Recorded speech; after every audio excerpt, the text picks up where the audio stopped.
Parang may napansin ako sa'yo. Anong napansin mo sa akin? Simula noong mapangasawa kita, parang may nag-iba eh. Anong nag-iba sa akin? Parang naging sakang ka na? Bakit?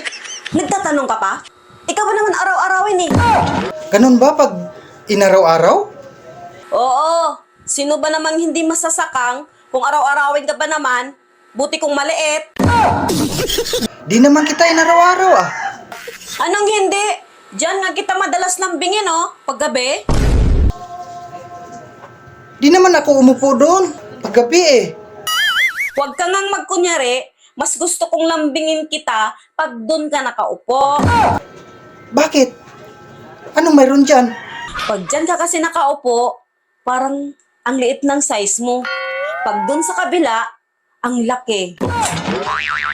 Never nga akong umupo dyan. Kaya nga, pag doon ka nakaupo, doon na ako naglalambing sa'yo.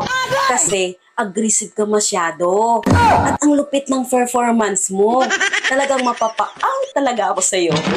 Hindi nga ako umupo doon kailanman. Eh, sino bang umupo doon? Kakambo ko yung umupo doon, galing probinsya. Hindi man lang siya nagsalita o may sinabi sa'yo? Meron. Sabi niya, tama na ate. Pero, tinakpan ko bunganga niya. Akala ko, ikaw yun. Pagkatapos nun, wala na siyang sinabi? Meron. Anong sabi niya? Sabi niya, bilisan mo ate.